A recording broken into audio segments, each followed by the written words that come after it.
Hi there, this is part of the Joan C series. Now, my hat's out in the vehicle, so I'm not going to be putting it on right now. But one of the gentlemen, I've been talking back and forth some fashion about the wild plants, basically.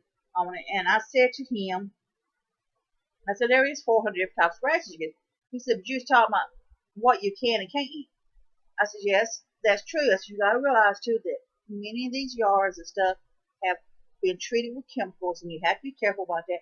And some of the plants, you can eat them, but you can only eat them in moderation. You can't overeat them because they can cause diarrhea, they can cause upset stomach, so constipation on some of them. So you have to be responsible. You have to kind of be careful on some of it. But this in here is called the best of raw food. There is a lot of people that does not eat cooked food. Everything is strictly raw food. They make everything raw, fresh, and that is what they eat. So it's called talking about the wild edible plants. Okay, wild edible plants are raw superfood. They have incredible energizing and healing powers, and they are absolutely free. This is the best cost-saving and personal energizer tip for raw, foodish people. Below, you can find an overview of the most popular and available wild edibles. Now, so here you go, Suspicious. Um, so what plants can you eat? The wild edible plants below are all great in salads and juices, and you can find them anywhere. Most people know these plants already, and they are very easy to recognize and find. That's something you want to do, Sebastian, and anybody else in a situation.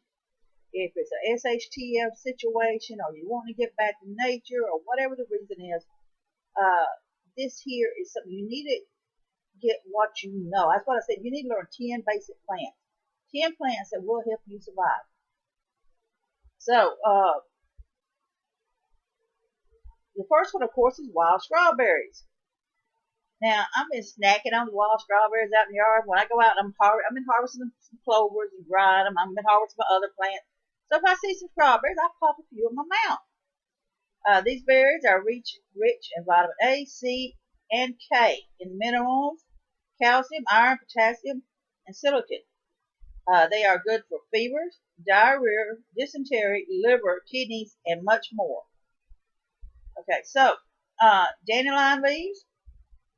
Now, dandelion leaves are really recommended to eat when they're young, and then of course you can make juices. They can have a bitter taste to them. You can also eat the unopened buds, raw, great in salads. Raw leaves have a slightly bitter taste. So you want to kind of not overdo it. You want to mix some other kind of plants with it, not overdo it, because it can be kind of do it. If you want to, you can taste the leaves, saute them in some oil, add you some onions, diced up onions, some diced up peppers and stuff.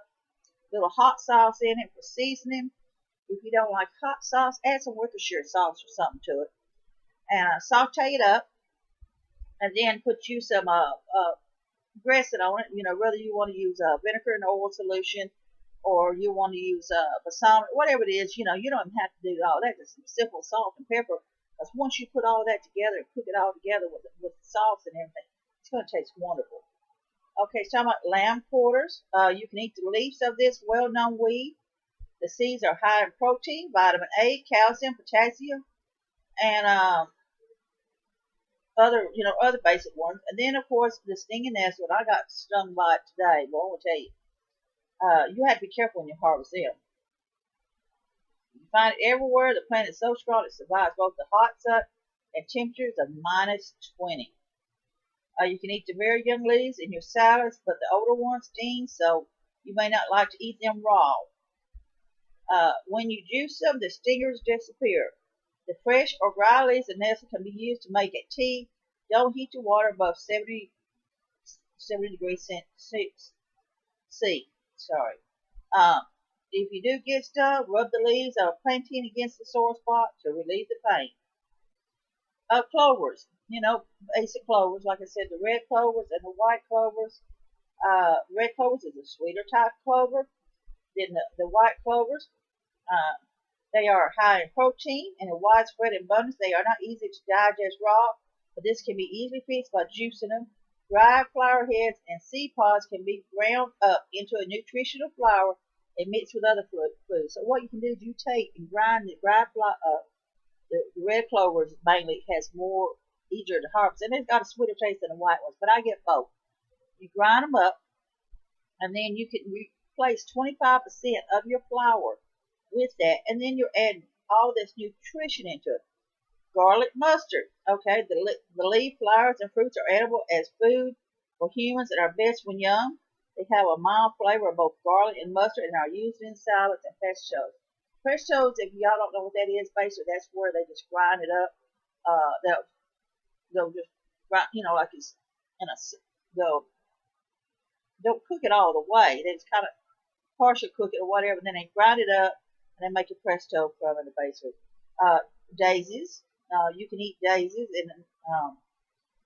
and then you never knew they were edible. Well, that's a lot of good for you. I learned that all the great facts about this easy to find flowers. Oh, it's super fun. An education in wild nature hike, she said. The greater plantain, of course. The plantain grows wild in your yard. It grows everywhere. That is one of the best antibacterial plants there is. Like I say, I got stung that day. I chewed some of it up, put it on my hand, and it helped with the stinging element and stuff. It's good for cuts. You can make an infusion with it. You can make a tea with it, and you can eat it as well. So the taste is not very bitter. Salad greens with a lingering aftertaste like spinach. If you like spinach, you'll like that. Yellow leaves are recommended. They are more tender leaves when dry, makes good tea. Other plantains are considered wild edible plants, but they don't have as much nutrition value as the greater plantain. Now, it's talking about wild grasses. Here you go, Sebastian. Did you know that all wild grasses are edible and that there are more than 400 different kinds of grasses? Grasses are super healthy and you can find this superfood for free. Wheatgrass, for example, contains most of the vitamins and minerals needed for humans' health. It's a whole meal and complete protein with about 30 enzymes in it. It has up to 70% of this other ingredients to build your blood with. It's an excellent source of calcium, iron, magnesium, potassium, zinc, and some other items here also. Wheatgrass cleanses the body natural raw detoxer. It eliminates body and breath odor. So I didn't know that. I didn't know wheatgrass eliminated body odor. Oh, that's interesting. Something new I learned. And the natural value of wheatgrass juice is so high that many people don't feel the craving that leads to overeating. It's great for skin and first and second degree burns.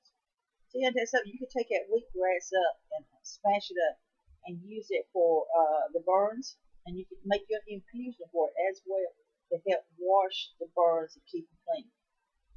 So this is just some of them that it's showing right here that I think is a good idea. So check out more of these here. Research a little bit more. I think you'll find that there's many plants out there that you can turn into a raw food source. It's out there. I would advise though that you do not harvest these plants right off the main roads, the interstates and things like that. I would not advise that. Try to find areas that has not been sprayed with chemicals or anything like that. It's really advisable. I take a little time to go out and search for my stuff. I have a spot I'm harvesting my clovers. It's a little bit off the road. It's not right too far off it, but it's far enough off of it that I can get. I can tell the difference in the coloration of some of the clovers and stuff I'm harvesting. If you see it on the main road, I can tell the difference in the coloration from it from where I'm harvesting the clovers in other areas. So, that's a quick little list. I hope that this helps some of y'all. And happy hunting. This is Live Prepper doing our Jones Seed series. Be safe, be happy. Bless you.